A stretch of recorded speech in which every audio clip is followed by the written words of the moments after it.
Kapatid, ang tema po natin yung How is God Enabling Me for Ministry? Ang gagamitin po natin ay ang Gawa 2035. Manalangin po muna tayo. Ama naming Diyos na makapangyarihan sa lahat. Lord, maraming salamat po sa opportunity na ibinigay niyo po sa akin na makapag-share ng inyong mabuting balita. Lord, dalangin ko na kayo po ang manguna sa akin. Ang inyong pong banal na espiritu ang patuloy pong manguna sa akin at hindi po ang kagustuhan ko. Lord, maraming salamat po. Bagamat dumaan po ang isang linggo na hindi niyo po ako tinigilan, na ako po'y nakakaramdam ng pagkakasakit. Pero maraming salamat po, O Lord. Ito po ako ngayon at magbabahagi po ng inyong mabuting balita. Kaya Lord, dalangin ko na ang lahat po ng papurit pasasalamat ay muling ibinabalik ko po sa inyo sa matamis na pangalan ni Jesus. Amen. Yung pong Gawa 2035, noong di pa po ako mananampalataya, ang akala ko na it's better to give than to receive ay isang kasabihan or motto. Ngayon po na mananampalataya na ako, unti-unti pinapaunawa ng Lord kung ano ang ibig sabihin ng mas mapalad ang nagbibigay kaysa tumatanggap. Sabi nga po sa Gawa 2035, sa lahat ng pagkakataon, ipinakita ko sa inyo na sa pamamagitan ng ganitong pagpapagal ay dapat niyong tulungan ang mahihirap. Alalahanin ang mga salita ng Panginoong Hesus. Higit na mapalad ang magbigay kaysa tumanggap. May dalawang dahilan po bakit sinabi na mas mapalad ang nagbibigay kaysa tumatanggap. Number 1 po, pag nalaman po natin kung anong mayroon tayo ay hindi ito galing sa atin. Sabi nga po sa 1 Chronica 29:14, ngunit sino ako at ang bayang ito? Buong puso kaming nagkakaloob pagkat ang lahat na ito ay galing sa iyo at ibinabalik lamang namin. Sa paningin po ng Diyos, mas mapalad ang nagbibigay kaysa tumatanggap. Kung alam po natin na malinaw po sa atin na lahat ng mayroon tayo ay sa Diyos galing, napakaluwag po natin na magpagamit sa gawain ng mga Panginoon. Sa sitwasyon po ng iglesia ngayon, napakaluwag na sa bawat isa ang makibahagi sa anumang panawagan ng iglesia. Proof na po yung giving natin sa aircon. Ganoon din po sa food. Bali, hindi na po pinag-uusapan kung magkano po yung ibinigay ng bawat isa, pero napakasarap lang po sa pakiramdam ng bawat isa kung tayo po ay nakakabahagi sa anumang pong panawagan ng iglesia. Anumang pong tinatawag, halimbawa po, sa paglilinis, sa pagbibigay sa ganyan, sa pagbibigay ng ganon. Ang lahat po ng nakakakilala po sa Panginoon at tunay na alam po natin na ang lahat po ng mayroon tayo ay sa Diyos galing. Wala pong pagdadalawang salita na hindi tayo susunod dahil may mga Holy Spirit po tayo, di po ba? Yun po kasi ang nagpapatunay na ang isang hinirang ng Diyos ay may banal na espiritu. Di ba, sabi nga sa 1 Chronica 29, yun nga pa no, ngunit sino ako at ang bayang ito, buong puso kaming nagkakaloob pagkat ang lahat na ito ay galing sa iyo at binabalik lamang namin. Sabi rin po sa Awit 89:11, sa iyo ang langit, sa iyo ang lupa, ang buong daigdig, ikaw ang may likha. Lahat ng narooy sa iyo nagmula. Para po sa akin, no, or sa isang tinawag ng Panginoon or isang sinasabi na mananampalataya, i-desire po natin sa ating mga puso na makibahagi po tayo sa anumang bigayan sa ating iglesia. Hindi po madali ang magbigay, lalo na po kung kasiyasya mo lang. Pero kung maiisip natin na sa Lord galing ang anumang ibibigay natin at nananampalataya tayo na gusto nating paggamit, itag-pray lang po natin ang desire ng ating puso at ang Lord ang magpapatupad. Ang ikalawa pong dahilan kung bakit mas mapalad ang nagbibigay kaysa sa tumatanggap, yung pong kapag nagbibigay po tayo, para lang po tayong nagtatanim. At pag may tinanim, may aanihin. Tandaan din po natin na si Lord ay sa puso nakatingin. Hindi po sa Kasi po, di ba sa eskreba, yung parang labis lang sa kanila, kaya sila maluwag nakakapagbigay. Pero ang tinignan ng Lord, yung puso ng matandang balo, na kasya siya niyang ipinagkaloob doon. Doon po natuwa ang Lord, di ba? Hindi yung, kaya ka lang magbibigay dahil sobra-sobra lang. Pero kung kasya mo lang talaga at alam mo na parang kinabukasan ay maghahanap ka pa, parang napakahirap siyang gawin. Pero kung alam naman natin na sa Lord nga lahat galing, ibig sabihin, napakaluwag natin siyang ibigay. Kasi alam natin na yung paggamit ng Lord, bali mapalad tayo kung tayo ay ginagamit. Kaya nga sa aming mag-ina, palating sasabihin ni Mapol, mapalad ka, ikaw nga yung ginagamit. Kasi alam mo na, pag in terms of money, halimbawa, mga bigay or ano, sabi niya, mapalad ka nga kung ikaw yung ginagamit. Pero dahil nga sa mga mensahe ng Panginoon sa atin na sa pamagitan ni Pastor Dre, na yung na pag nalaman natin na hindi naman po sa atin nanggagaling ang inilalabas natin. Ibig sabihin, ang Lord ang nagbibigay. Kaya nga may binibigay ang Lord para meron tayong ipagtulong, di po ba? Kaya yun po yung ano doon. Sabi nga rin po sa 2 Corinthians 9:7, tapos 10 saka 11, sabi po, no, ang bawat isa ay dapat magbigay ayon sa sariling pasya, maluwag sa loob at di napipilitan lamang, sapagkat ang ibig ng Diyos ay kusang pagkakaloob. Magagawa ng Diyos na pasaganain kayo sa lahat ng bagay, higit pa sa inyong pangangailangan, upang may magamit tayo sa pagkakawang gawa. Sabi rin po sa verse 10, ang Diyos na nagbibigay ng binhing ihahasik at tinapay na makakain, ang siya ring magbibigay sa inyo ng binhi at magpapalago nito, upang mamunga ng sagana ang inyong kabutihang loob.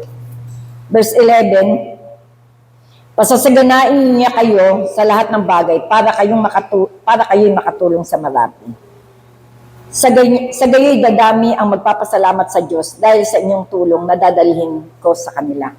Ibig sabihin talaga na kapag ang tinutulungan natin, lalo na kung hindi pa siya mananampalataya, sa pamamagitan ng pagtulong natin sa kanila at hindi naman natin inaangkin sa sarili natin na dahil sa ating galing, ang tao na yun ay makakakilala rin sa Panginoon. Kasi masasabi natin na huwag ka sa akin magpasalamat. Kumbaga, sa Diyos ka magpasalamat. Kasi ginamit lang tayo. Kinakasangkapan lang tayo ng Diyos para sa mga bagay na itinutulong natin. Na po.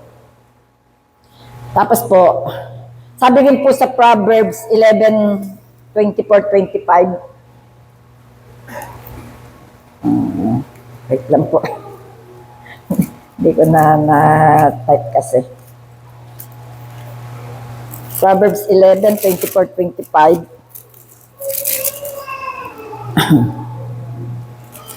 Yan po. Hindi prepared.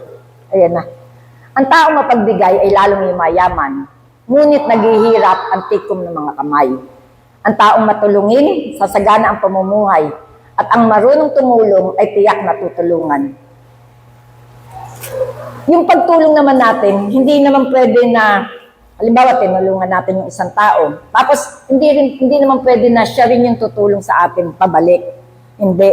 In terms of, minsan, ako nung hindi pa mananampalataya, kala ko, yung pagtulong, para pagdating ng panahon, tutulong siya sa akin. Hindi po ganun. Ang sa atin, tumutulong tayo, lalo na po kung mananampalataya tayo, hindi na po tayo humihingi ng kapalit or, di ba, yung wala tayong aasang kapalit dahil alam natin na ang Diyos ang nagbibigay sa atin. Kaya yung pagtulong natin, maluwag sa loob. Kaya hindi yung basta-basta lang. Ibig sabihin na kaya ka lang pala tutulong dahil later on, kala mo makakatulong. Hindi. Pinaanuhan ng Lord sa akin yon. Kasi yung mga pinsan ko na tinulungan ko, nung panahon na dumating yung namin, wala man lang nakatulong talaga sa amin. Buti pa nga ang iglesia nakakatulong. Yon. Kaya, yung kawikaan na yan, kumbaga, sabi nga yung ang tama pagbigay ay lalong yumayaman, ngunit naghihirap ang tikom ng mga kamay. Ang taong matulungin, sasaganang pamumuhay at ang marunong tumulong ay tiyak na tutulungan. Napakapalad po natin na tayong nakakilala sa Panginoon. Yung pagtulong po natin ay hindi po tayo naghahangad ng kapalit. Alam natin, dahil sa Diyos galing yung ating itinutulong. At alam din naman natin na ang Lord ay saganang magbigay. Diba? Hindi tayo pwedeng umasa sa tao. Hindi pwede tayong umasa na porket natulungan natin siya, in return siya rin ang tutulong. Hindi ganon.